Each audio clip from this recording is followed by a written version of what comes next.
एक बार महर्षि अष्टावक्र महर्षि वेदान्य की कन्या के रूप पर मोहित हो गई। उन्होंने अब उसके पिता के पास जाकर उस कन्या के साथ विवाह करने की इच्छा प्रकट की। तब महर्षि वेदान्य ने मुस्कुराते हुए अष्टावक्र से कहा कि पुत्र, मैं अवश्य तुम्हारी इच्छा पूरी करूंगा और तुम्हारे साथ ही अपनी कन्या का पाणी ग्रहण करूंगा, लेकिन इसके लिए तुम्हें मेरी एक आज्ञा माननी पड़ेगी। अष्टावक्र ने कौतूहल से पूछा कि वह क्या है महर्षि। महर्षि वेदान्य ने कहा, तुम्हें उत्तर दिशा में जाना होगा। अलकापुरी और हिमालय पर्वत के आगे जाने पर तुम्हें कैलाश पर्वत मिलेगा। वहाँ महादेव जी अनेक सिद्ध चारण भूत पिशाच गणों के साथ विचरण करते हैं। उस स्थान के पूर्व और उत्तर की ओर 6 ऋतु कालरात्रि देवता और मनुष्य आदि महादेव जी की उपासना किया करते हैं। इस स्थान को लांघने के बाद तुम्हें मेघ के समान एक नीला वन मिलेगा। उस स्थान पर एक वृद्धा तपस्विनी रहती है। तुम उसके दर्शन करके लौट आना। मैं उसी क्षण अपनी पुत्री का विवाह तुम्हारे साथ कर दूंगा। अष्टाचक्र ने महर्षि वेदान्य की बात स्वीकार कर ली और यात्रा के लिए चल पड़ी। पहले तो वे हिमालय पर्वत पर पहुंचे और वहां धर्मदायिनी बाहुदा नदी के पवित्र जल में स्नान और देवताओं का तर्पण करके उसी पवित्र स्थान पर भूशासन बिछाकर विश्राम करने लगे। वहीं रात भर सुखपूर्वक सोए। वहीं प्रातःकाल अग्नि प्रज्वलित करके उन्होंने यज्ञ किया। वहीं पास में एक तालाब था जहाँ शिव पार्वती की मूर्ति थी। अष्टावक्र ने मूर्ति के दर्शन किए और फिर अपनी यात्रा पर चल दिए। चलते चलते वे कुबेर की नगरी में पहुंचे। उसी समय मणिभद्र के पुत्र रक्षक राक्षसगण के साथ उधर आए। ऋषि ने उन्हें देखकर कहा कि हे भद्र, आप जाकर कुबेर को मेरे आने की सूचना दे दें। मणिभद्र ने कहा, महर्षि, आपके आने का समाचार तो भगवान कुबेर को पहले ही प्राप्त हो चुका है। वे स्वयं आपका समुचित सत्कार करने के लिए आ रहे हैं। कुबेर ने आकर महर्षि अष्टावक्र का स्वागत किया और उन्हें अपने भवन में ले गया। आमोद प्रमोद के कितने ही साधन ऋषि के चित्त को प्रसन्न करने के लिए जुटाए गए। गंधर्वों ने मधुर कंठ से गीत गाए, अप्सराएं नाची और चारों ओर तरह तरह के वाद्यों की ध्वनि से पूरा पार्षद मस्ती से भर गया। तपस्वी अष्टावक्र इसी तरह से आमोद प्रमोद से घिरे हुए 1 वर्ष तक कुबेर के यहाँ रुके रहे। फिर उन्हें महर्षि वेदान्य की आज्ञा की याद आई और उन्होंने कुबेर से चलने की आज्ञा मांगी। कुबेर ने और ठहरने का ऋषि से काफ़ी आग्रह किया, लेकिन अष्टावक्र अपनी यात्रा पर चल पड़ी। वे कैलाश, मंदर और सुमेरु आदि अनेक पर्वतों को लांघकर किरात रूपी महादेव के स्थान की प्रदक्षिणा करके उत्तर दिशा की ओर चल पड़े।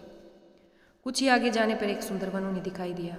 उस वन में एक दिव्य आश्रम था। उस आश्रम के पास अनेक रत्नों से विभूषित पर्वत, सुंदर तालाब और तरह तरह के सुंदर पदार्थ थे। देखने में वह कुबेर की नगरी से भी कहीं अधिक शोभायमान दिख रहा था। वहाँ का दृश्य बहुत ही अद्भुत था। अष्टावक्र यह देखकर आश्चर्यचकित से वहाँ खड़े थे। वे सोच रहे थे कि यही ठहरकर आनंद से विचरण करना चाहिए। इससे अधिक सुख और ऐश्वर्य कहाँ मिल सकता है। अब वे अपने लिए एक उपयुक्त स्थान ढूंढने लगे और बढ़कर उन्होंने देखा कि यह तो एक पूरा नगर है। इस नगर के द्वार पर जाकर उन्होंने पुकार कर कहा, हे, मैं अतिथि हूँ, इस नगर के प्राणी मेरा उचित स्वागत करें। उसी समय द्वार के से 7 परम सुंदरी कन्याएं अतिथि के स्वागत के लिए निकल आई। वे कन्याएं इतनी अधिक सुंदर थी कि उन्हें देखकर अष्टावक्र ठगे से खड़े हो गए। जिसकी तरफ आंख उठाकर देखते उसे ही देखते रह जाते। इस तरह कुछ देर तक कामदेव ने ऋषि के अंतर में कोलाहल सा मचा दिया। वे कामावेश में आकर उन सुंदरियों की ओर देखने लगे, लेकिन फिर उन्होंने अपने तपोबल से अपने मन को वश में कर लिया। उन सुंदरियों ने कहा कि आइए भगवान, पधारिए, हम आपका स्वागत करती हैं। महर्षि एक भव्य प्रासाद के अंदर चले गए। वहाँ उनके सामने ही एक वृद्धा बैठी मिली। वह स्वच्छ वस्त्र पहनी थी और उसके शरीर पर अनेक तरह के आभूषण थे। महर्षि को देखते ही वह वृद्धा उठकर खड़ी हो गई और उनका समुचित स्वागत करने बैठ गई। महर्षि भी वहीं पास में बैठ गई। उन्होंने उस सुंदरी कन्याओं की तरफ बढ़कर कहा कि हे कन्याओं, तुम में से जो बुद्धिमती और धैर्यवती हो वही यहाँ रहे, बाकी सब यहाँ से चली जाएं। एक को छोड़कर सभी कन्याएं वहाँ से चली गई। वृद्धा वहीं बैठी रही। रात होने पर महर्षि के लिए एक शय्या की व्यवस्था कर दी गई। जब महर्षि सोने लगे तो उन्होंने उस वृद्धा के से भी जाकर अपनी शैया पर सोने के लिए कहा। उनके कहने पर वृद्धा अपनी शैया पर जाकर लेट गई। रात्रि का एक ही पहर बीता होगा कि वृद्धा जाड़ी का बहाना करती हुई कांपती हुई महर्षि की शैया पर आ लेटी। महर्षि अष्टावक्र ने आदर के साथ उसे लेट जाने दिया। थोड़ी देर बाद ही वह वृद्धा कामातुर होकर अष्टावक्र के शरीर का आलिंगन करने लगी। यह देखकर महर्षि काष्ठ के समान कठोर और निर्विकार पड़े रहे। अष्टावक्र को इस तरह अविचलित देखकर वृद्धा ने कहा कि हे भगवान, पुरुष के शरीर का स्पर्श करने मात्र से ही स्त्री के अंग अंग में कामोदीपन हो उठता है। स्त्री उस समय किसी तरह अपने मन को अपने वश में नहीं रख सकती, यही उसका स्वभाव है। इसलिए आपके शरीर से स्पर्श के कारण मेरा काम पीड़ा में जल रही है, मेरी देह काम पीड़ा में जल रही है। अब आप मेरे साथ रमण करके मेरी इच्छा को पूर्ण कीजिए। हे ऋषि, मैं जीवन भर आपकी कृतज्ञ रहूंगी। यही आपकी तपस्या का अभिष्ट फल है। मेरी यह सारी संपत्ति आपकी ही है, आप यही मेरे पास रहिए। देखिए, हम यहाँ लौकिक और अलौकिक अनेक प्रकार के सुख भोगते हुए रहेंगे।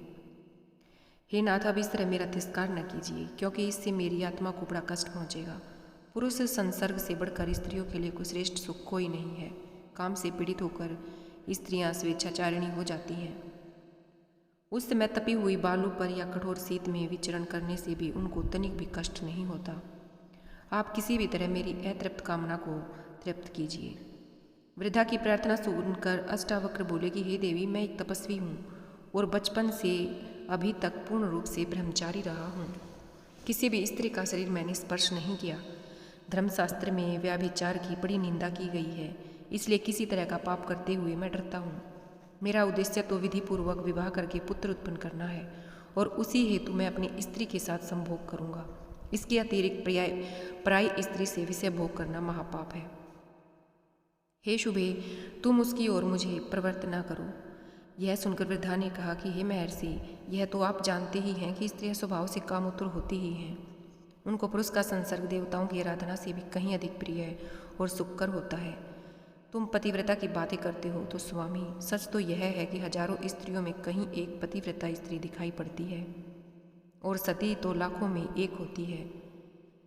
जब स्त्रियों का कामोन्माद चढ़ जाता है तो वे इसके सामने पिता, माता, भाई, पति, पुत्र आदि किसी की भी परवाह नहीं करती हैं और अपनी काम वासना की तृप्ति के उपाय सोचा करती हैं। यहाँ तक कि कुछ भी करके वे अपनी इच्छा पूरी करके ही मानती हैं। हे भगवान, काम के वश होकर ही स्त्री उल्टा हो जाती है। वृद्धा की बात सुनकर अष्टावक्र मन ही मन घबरा रहे थे, लेकिन फिर भी अपने को दृढ़ रखकर उन्होंने अविचलित भाव से उत्तर दिया कि हे देवी, मनुष्य जिस विषय का स्वाद जानता है उसी के लिए उसकी तीव्र इच्छा होती है। मैं तो विषय भोग जानता ही नहीं, फिर मैं किसी भी हालत में तुम्हारी इच्छा पूरी नहीं कर सकता। इसके अतिरिक्त जो भी आज्ञा दो मैं करने के लिए तैयार हूँ। वृद्धा ने कहा कि यह न कहीं नाथ, आप यहाँ कुछ दिन ठहरिए, तब अपने आप ही आपको संभोग सुख का स्वाद मिल जाएगा। तब मैं और आप पूर्ण सुख के साथ रहा करेंगे। इस पर अष्टावक्र ने कहा कि देवी, जब तक तुम कहोगी तब तक मैं यहाँ ठहर जाऊँगा, लेकिन मैं नहीं जानता कि किस तरह तुम्हारे काम आ पाऊँगा। यह कहने के पश्चात महर्षि अष्टावक्र उस वृद्धा के अंगों पर दृष्टि डालने लगे। वृद्धा भी कामातुर होकर आलिंगन के लिए उद्यत हुई, लेकिन किसी भी अंग को देखने से महर्षि अष्टावक्र के हृदय में कामाशक्ति जागृत नहीं हुई। वे सोचने लगे कि यह वृद्धा इस तरह काम से पीड़ित क्यों है।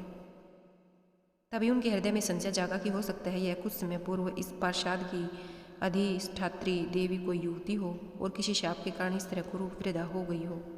यह संशय पैदा होते ही उन्होंने उसकी कुरूपता और वृद्धावस्था का कारण पूछना चाहा, लेकिन सीधे ही वृद्धा से प्रश्न करने की उनकी हिम्मत नहीं पड़ी।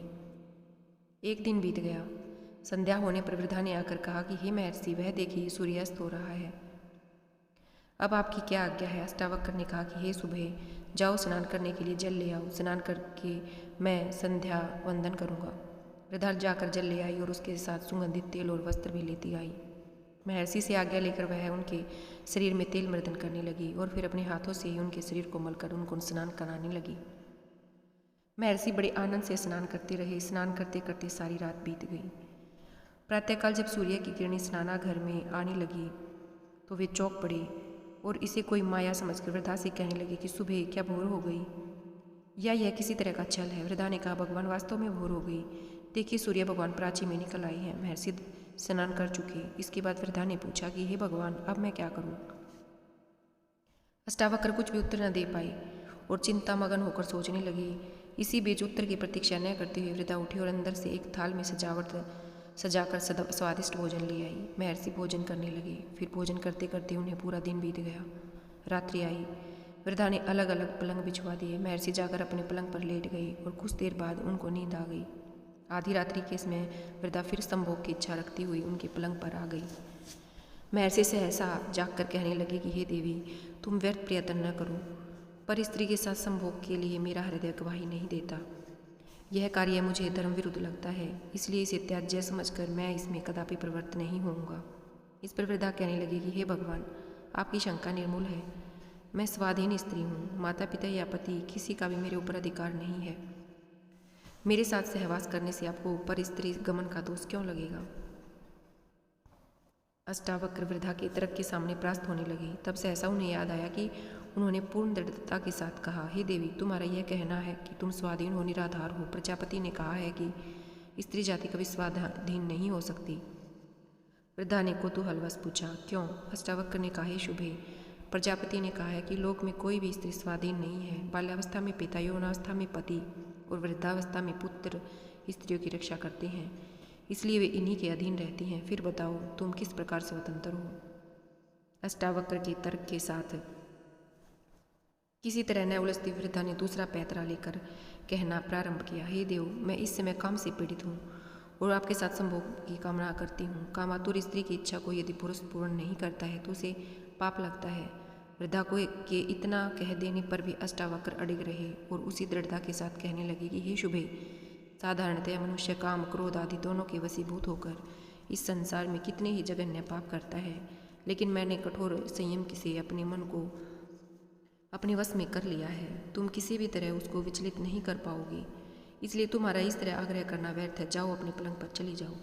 अब तो वृद्धा को गहरा धक्का लगा, लेकिन फिर भी उसने धैर्य नहीं छोड़ा और फिर वह आशा लेकर अष्टावक्र से बोली कि हे महर्षि, यदि आप मुझे पर स्त्री समझते हैं और इसी कारण पाप समझकर संभोग करते हुए डरते हैं तो मुझे अपनी स्त्री बना लीजिए। मैं इसके लिए सहर्ष तैयार हूँ। आप विश्वास रखिए, मैं अभी तक कुंवारी हूँ, इससे आपको किसी तरह का पाप नहीं लगेगा और मेरी काम पीड़ा भी शांत हो जाएगी। अब तो अष्टावक्र एक अजीब पेशोपेश में पड़ गए। उन्हें कोई उत्तर नहीं सूझ पड़ा। चिंता के भार से उन्होंने अपना सिर नीचे झुका लिया। कुछ ही क्षणों बाद जब उन्होंने कुछ कहने के लिए अपना मुंह ऊपर उठाया और उनकी दृष्टि उस स्त्री पर पड़ी तो महान आश्चर्य के कारण वे सहसा हिल उठी। वह वृद्धा अब 16 वर्ष की अत्यंत सुंदरी कन्या का रूप धारण करके उनके सामने बैठी मुस्कुरा रही थी। अष्टावक्र ने अधीर होकर पूछा कि हे देवी, यह तुम्हारा कैसा रूप? मेरी समझ में अब कुछ नहीं आ रहा है। तुम कौन हो? तुम्हारा रूप देखकर तो मैं मेरे रोम रोम में एक मादकता भर गई है और मेरे अंदर कामोदीपन हो उठा है, लेकिन मुझे महर्षि वदान्य की सुंदरी कन्या का भी ध्यान है, जिसके कारण मैं इस कठिन परीक्षा के लिए अपने स्थान से चला हूँ। इसलिए मैं तुम्हारे साथ किसी प्रकार का संसर्ग तो नहीं कर सकता, लेकिन तुम्हारा परिचय प्राप्त करने के लिए अवश्य लालायित हूँ। बताओ कल्याणी, तुम कौन हो? उस कन्या ने मुस्कुराते हुए ही कहा, हे महर्षि अष्टावक्र, स्वर्ग, मृत्यु आदि सभी लोगों के स्त्री पुरुषों में विषय वासना पाई जाती है। मैं पर स्त्री गमन के लिए आपके मन को विचलित करके आपकी परीक्षा ले रही थी, लेकिन अपने कठोर संयम के कारण आपने धर्म की मर्यादा को नहीं छोड़ा। इसलिए मेरा विश्वास है कि जीवन में आप कभी किसी प्रकार का कष्ट नहीं भोगेंगे। मैं उत्तर दिशा हूँ। स्त्रियों के चपल स्वभाव का प्रदर्शन करने के लिए ही मैंने यह वृद्धा रूप का रूप धरा था। इसीलिए आप यह जान लीजिए, भगवान की इस संसार में वृद्धावस्था को प्राप्त स्त्री पुरुषों को भी काम सताता है।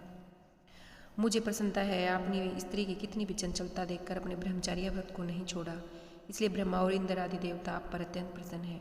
जिस काम के लिए महात्मा वदान्य ने आपको यहाँ भेजा है वह अवश्य पूरा होगा। महर्षि की कन्या से आपका अवश्य विवाह होगा और वह कन्या पुत्रवती भी होगी। अष्टावक्र यह सुनकर अत्यंत प्रसन्न हुए और उस देवी से चलने की आज्ञा मांगने लगे।